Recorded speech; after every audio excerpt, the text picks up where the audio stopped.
મિત્રો જો તમારા ઘરની અંદર કોઈ નાનું બાળક હોય અને જો એ સતત ફોનનો ઉપયોગ કરતો હોય ને તો આ એક સાવચેતી તમારે એમાં અંદર દાખવવી જ પડશે અને તમારે આગળ જતા છે ને ભયાનક કિસ્સો થઈ શકે છે. તમે જે અત્યારે વિડીયો જોઈ રહ્યા છો ને એ છોકરો સતત મોબાઈલનો ઉપયોગ કરતો હતો, સતત ગેમ રમતો હતો અને ધીમે ધીમે એની માનસિકતા જે છે ને એની ઉપર એની મોબાઈલની અસર થઈ અને ધીમે ધીમે એનું આખું બોડી ધીમે ધીમે પેરેલાઇઝ થઈ રહ્યું છે. આમાં ટાઈમ વાઇઝ અને ડેટ વાઇઝ બધું લખેલું છે. વિડીયોની અંદર તમે જોઈ શકો છો તો એક મોટો ઉંમરનો એટલે કે 5-7 વર્ષનો ઉંમરનો આ છોકરો છે ને ઈ સતત મોબાઈલનો ઉપયોગ કરતો હોય, મોબાઈલની ગેમ રમતો હોય, યુટ્યુબ અથવા તો જે પણ કાંઈ સોશિયલ એના જે પણ વિડીયો જોતો હોય એ પ્રકારની એની માનસિકતા ઉપર અસર થઈ છે અને ગંભીર રીતે અસર થઈને છોકરો આખો પેરેલાઇઝ થાય છે. જે તમે વિડીયોની અંદર જોઈ શકો છો આ પ્રકારની બીમારી પણ છોકરાઓને માનસિકતા અસર થાય એટલે થઈ શકે છે અને આ ફક્ત ને ફક્ત કારણ છે મોબાઈલની અંદર જે પણ પ્રકારની આ ગેમ રમતા હોય, ફાઇટિંગની ગેમ રમતા હોય, ગનની ગેમ રમતા હોય એનાથી એના મગજ ઉપર અસર થાય મિત્રો. એટલે આ પ્રકારના કિસ્સાઓ હવે આપણા ઘરની અંદર પણ બનવાની વાર નથી મિત્રો. જો તમારી ઘરની અંદર પણ ફોનનો ઉપયોગ વધારે છોકરાઓ કરતા હોય તો આ એક સાવચેતીનો વિષય છે. સાવચેતીનો વિષય હું એટલે કહું છું કેમ કે આમાં છે ને તમારા જે છોકરાઓ છે ને એને તમે મોબાઈલ તો આપતા જ નહીં નથી. જો તમારે કઈ એની પાસે એક્ટિવિટી કરાવવી હોય ને તો ઈ તમે એની પાસે કરાવી શકો છો.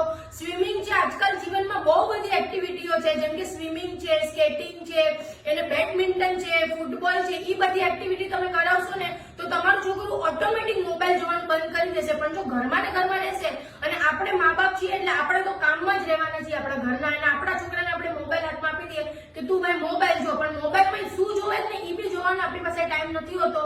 એટલે હું એટલું જ કહું છું કે તમારે છોકરાઓને જેમાં એક્ટિવિટી હોય, નીચે રમતો હોય તો એને માટીમાં રમવા દેજો, પણ મોબાઈલ નહીં આપતા. આવીને એને નવડાવી દેવો સારો, પણ આ મોબાઈલ આવે અને મોબાઈલથી મગજમાં અસર થાય અને પેરાલિસિસ થઈ જાય તો આપણી જિંદગી બી ખરાબ, એની જિંદગી બી ખરાબ અને આખી જિંદગી આપણે ભોગવવાનું તો અલગ રહે, પૈસાનું પાણી થાય અને છોકરો આપણને પાછો મળશે નહીં. એટલે આ વસ્તુ તમે ખાસ ધ્યાન રાખજો. હું તમને રિક્વેસ્ટ કરું છું, તમે મોબાઈલની સ્ક્રીન પર જોતા જશો કે આ છોકરાની જે હાલત થઈ છે અને મા-બાપને કેટલું દુઃખ થયું હશે આ વસ્તુ. 100% મિત્રો. એટલે આમાં કેવું થાય ખબર છે, આપણે આપણો ટાઈમ સાચવવા કે આપણો ટાઈમ બગડે નહીં એટલે એના માટે આપણે મોબાઈલ દઈ દઈએ છોકરાને કે ભાઈ તું મોબાઈલ જો, ગેમ રમવા માંડ. આપણે એના ઉપર ધ્યાન ન દઈએ. દિવસના 5-5, 6-6 કલાક સુધી છોકરા હોય ને ગેમ જ રમતા હોય. મેં ઘણા એવા છોકરા જોયા છે કે જે મોબાઈલ ની અંદર છે ને ગેમ રમ્યા કરે અને છોકરા પાસેથી આપણે મોબાઈલ લેવા જાય ને તો એ ચીડચીડ કરવા માંડે, કાંઈક ને કાંઈક નવીન ધતીંગ કરે. એટલે આ પ્રકારનો સ્વભાવ હોય ને ધીમે ધીમે એનો બગડતો જાય. હવે એ બગડતો ન જાય એના માટેનો પહેલાથી જ આપણે વિચાર કરી લઈએ કે ભાઈ પહેલેથી જ એને મોબાઈલ આપણે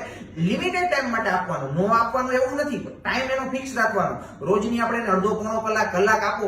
એની અંદર બી એને ગેમ નહીં રમવા દેવાની. એની અંદર છે ને સારા વિડીયો ભલે જોવે એના ભાઈ, કાર્ટૂનના વિડીયો જોતા હોય એમાં કાંઈ વાંધો નથી, પણ આ જે ગેમ રમતા હોય, ઓલા ફાઇટિંગ વાળી ગેમ રમતા હોય કે જે એક પ્રકારની એને અંદરથી જેમ થઈ જાય કે મારે ફાઇટ કરવાની છે, મારે જીતવાનું છે. હવે નાનપણની અંદરથી જો એને એવી જીતવાની અને મારવાની ને તોડફોડ કરવાની એવી અંદરથી એને રુચિ જાગી જાય ને તો એના પછીથી એના મગજ ઉપર છે ને ખરાબ અસર થવા માંડે. એટલે જે તમે વિડીયો જોયો છે ને એ જલ્દીથી જલ્દી વિડીયોને શેર કરો જેથી બધામાં અવેરનેસ આવે મિત્રો કે છોકરાઓને મોબાઈલ આપણે ઓછો વાપરવા દેવાનો છે.